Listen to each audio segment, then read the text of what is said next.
안녕하세요, 브라이언입니다. 프로젝트를 하나를 만들도록 하겠습니다.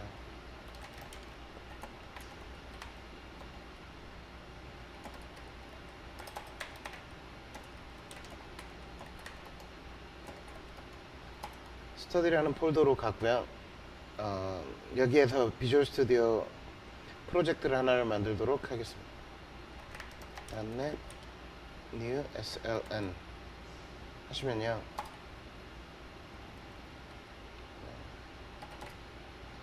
study.sln이라는 .NET 프로젝트가 생성이 됐습니다. 폴더로 가서 보시면요, 빈 파일이 하나 생긴 거를 보실 수 있고요. 이걸 실행을 시키면 비주얼 스튜디오가 실행이 되는 걸 아실 수 있습니다. 그러면 이제 프로젝트 하나를 추가를 해볼까요? Add New Project Web Application Next. 여기에 Web API라는 프로젝트 하나를 만들겠습니다.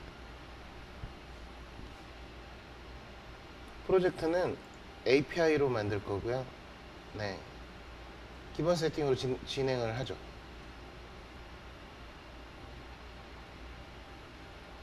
일단 여기까지 진행이 됐으면 어제 설명드린 이 기본 컨트롤러가 하나 만들어졌을 거고요. 프로그램, 스타트업 이 세 가지 폴더가 파일이 생성이 된 걸 아실 수 있고요. 어제 테스트했던 포스트맨을 여기서 테스트를 한번 해보겠습니다.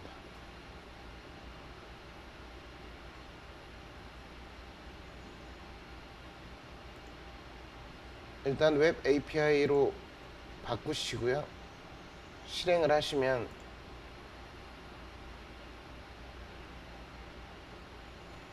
방금 전에 만든 웹 서버가 실행이 되는 거를 보실 수 있을 거고요.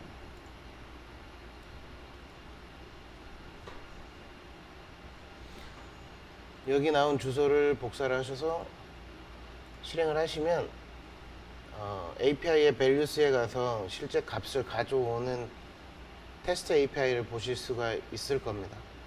일단 여기까지 하면 기본적인 세팅은 끝났고요. 네, 포스트맨으로 테스트하는 것만 한번 해보면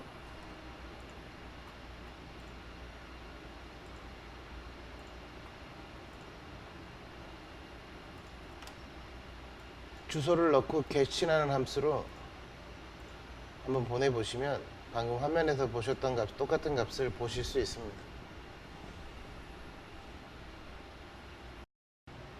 조금 더 설명을 드리면요, 로컬호스트의 API/values 이 부분이 여기 라우트와 매치가 되는 곳을 찾는 거고요. 이 컨트롤러라는 의미는 클래스 이름에서 컨트롤러를 뺀 나머지 부분을 가져가는 거거든요. 그래서 API/values 하면 결과값이 이쪽으로 들어와서 가져갈 수가 있는 거죠. 그래서 디버깅을 걸어 보시면 여기에 걸리는 걸 확인하실 수 있고요. 그리고 이게 get 함수이기 때문에 여기에 http get이라는 곳에 들어가는 거고요. 저는 이런 코드 타입보다는 이렇게 직접 써주는 걸 더 선호하는 편인데요. 저는 더 편하더라고요, 이것이. 그래서 앞으로 모든 거는 이렇게 진행하도록 하겠고요. 일단 포스트맨에서 잠깐 테스트를 설명을 드리면 지금 결과값이 200이라는 것을 알 수가 있는데요. 테스트로 200인지 아닌지를 결과값을 확인할 수가 있습니다. 여기 status code is 200이라는 걸 넣어주시면요, 결과값을 찍어보면 실행을 해보시면 여기 테스트에 파란색으로 테스트를 통과했다고 이렇게 확인이 되거든요. 만약에 여기를 201번으로 하게 되면 이렇게 빨간색으로 나옵니다. 결과값이 200이 왔는데 우리는 201번을 기다리고 있었어 라는 뜻이거든요. 그래서 계속 API를 만들기 전에 이것들을 다 하나씩 정리를 해 두시는 게 나중에 도움이 많이 될 것 같습니다. 그럼 이제 컨트롤러를 만들어 볼까요? 비주얼 스튜디오에서 여기를 눌러서 실행할 수가 있기도 하고요. 그러면 코드를 고치고 계속 눌러줘야 되는 불편함이 있어서 저는 커맨드에서 실행하는 걸 더 좋아하거든요. 웹 API까지 가신 다음에 여기에서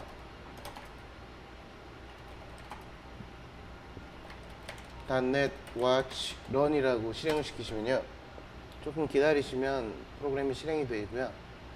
이렇게 되면 코드를 제가 바꿀 때마다, 바꿔서 저장을 할 때마다 파일이 바뀌었다고 찾아서 다시 컴파일을 하고 서버를 다시 띄워줍니다. 그래서 이거 계속 누를 필요가 없게 되는 거죠. 이게 좀 편리해서요. 네, 저는 이렇게 사용하도록 하겠습니다. 그리고 라우트에서 API를 방금 제가 제거했는데요.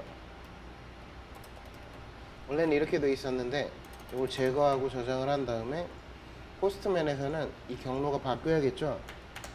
/values라고 요청을 하면 결과값도 받아오고, 네, 테스트도 통과하고 하는 걸 아실 수 있습니다. 그럼 이제 컨트롤러를 하나 더 만들어 볼까요? 컨트롤러 new 컨트롤러, 저희는 API 컨트롤러를 empty로 만들 거고요. 컨트롤러 이름은 post s 복수형으로 하도록 하겠습니다. 대부분 컨트롤러 이름은 복수형으로 하는 게 좋고요. 여기 샘플 values에도 보시면 values라고 복수형인 걸 아실 수 있을 거고요.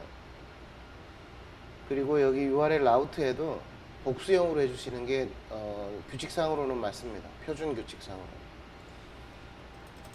어찌됐건 라우트는 저는 포스트로 변경을 할 거고요. 그러면 이제 포스트문을 호출을 하면 이쪽으로 들어오겠죠.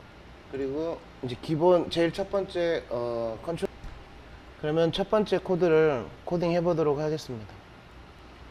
일단 getPost라는 함수를 만들었고요.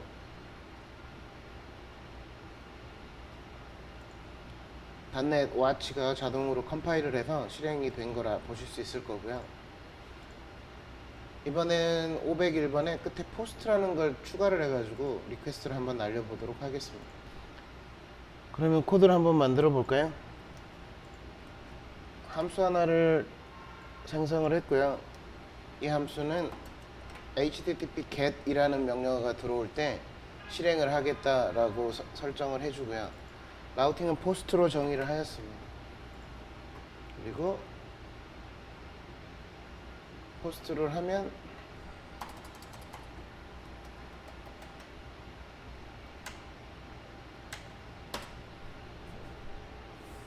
서버를 실행시키도록 하겠습니다.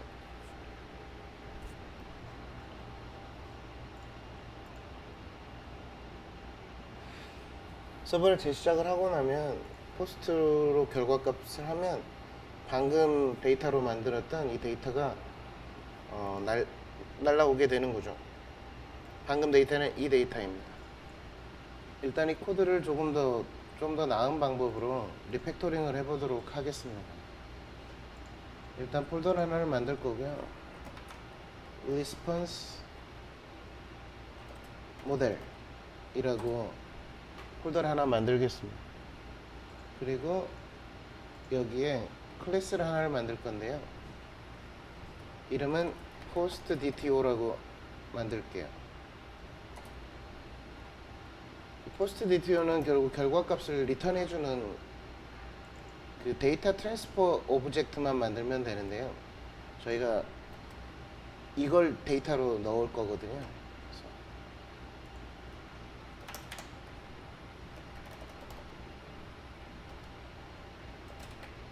아이디가 하나 있어야 되고요.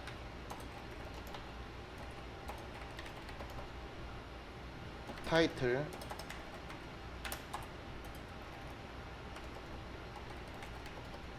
그리고 컨텐트라는 값을 가지게 될 거고요. 이 결과적으로는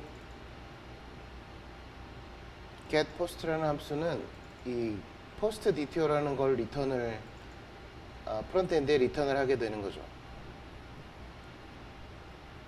일단 하였으면 지금 저희가 db를 꼭 쓸 필요가 없기 때문에 제가 임시로 db 역할을 하는 배열을 하나 만들도록 하겠습니다. add class 이름은 post data store라는 클래스로 하고요.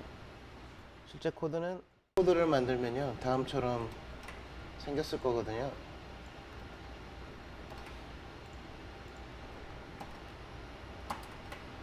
간단하게 설명하면 현재 있는 거는 본인만의 클래스이고요. 여기 리스트에 조금 전에 만든 post dto라는 객체를 저장을 하는 것입니다.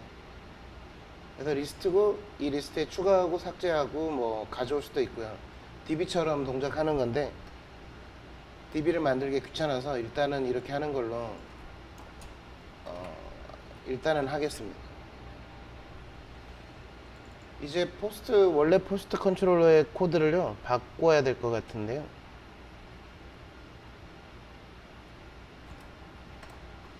return new 하고요. 실제로는 직접 리턴을 하는 게 아니라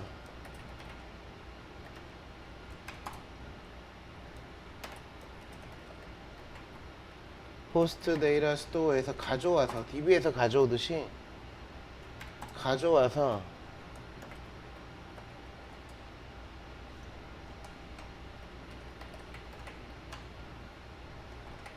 결과값을 리턴해 주면 되겠죠. 그리고 결과적으로 여기에서 이 post라는 배열을 리스트 객체를 리턴을 해주는 거죠. 그럼 실행을 한번 해보면요. 네, 여전히 똑같이 1, 2, 3번을 가져오는 걸 알 수가 있을 거고요. 여러분은 지금 리스트 가져오는 API를 방금 막 만드셨고요. 보통 저희가 이제 리퀘스트를 할 때 API post s 하면 리스트를 가져오는 거지만 /1 하면 그 ID 1번에 대한 글만 가져오는 API를 보통 만들거든요. 그럼 저희는 똑같이 http get 함수를 받을 텐데 이번에는 약간 다른 게요. id. 이 id라는 값을 받겠다라고 선언을 하는 겁니다.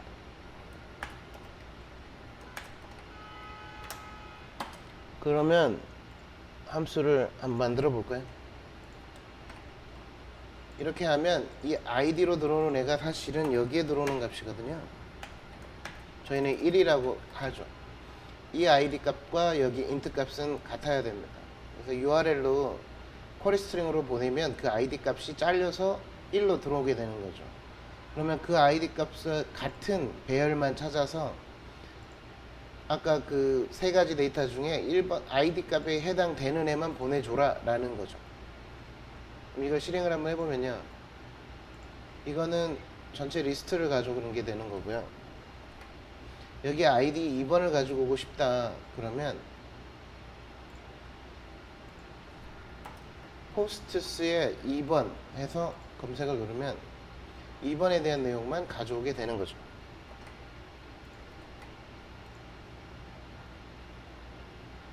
그래서 여러분은 지금 API 중에서 하나를 가져오는 API도 방금 만드셨습니다.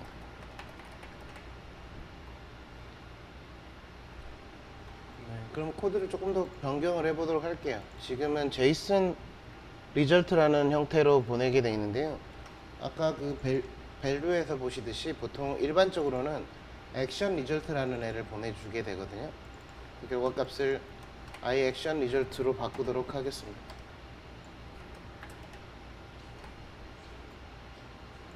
네, 뭐 다른 건 변경이 없고 이것하고 이 OK만 바꿔주게 되는 거거든요. 그래서 실행을 해보시면요.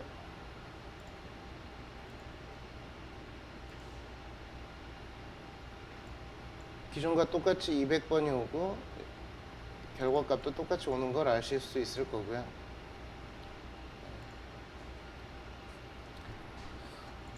여기까지는 뭐 처리가 된 것 같고요. 그런데 지금 저희는 기본으로 요즘에 제이슨을 많이 써서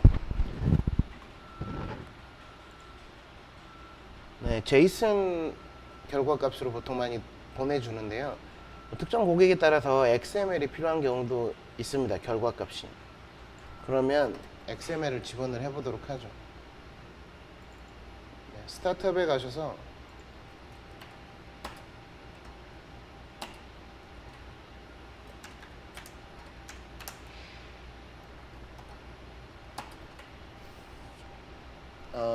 MVC 옵션에 아웃풋 포매터에 XML 데이터 컨스트럭트 시리얼라이저 아웃풋 포매터를 넣게 되시면요.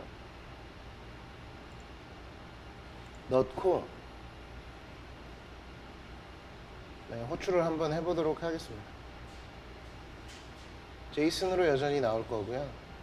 헤더 값 이거는 헤더의 accept를 제이슨으로 해서 저런 문제가 생기는 거고요. 이 부분을 XML로 바꿔주시면 이렇게 XML로 모든 값이 변경돼서 들어오는 걸 아실 수 있을 겁니다. 그래서 컨텐트 니고시에이션 타입이라고 있는데요. 여기에 보통 우리 자주 쓰는 게 accept하고 컨텐트 타입이라는 애를 가지고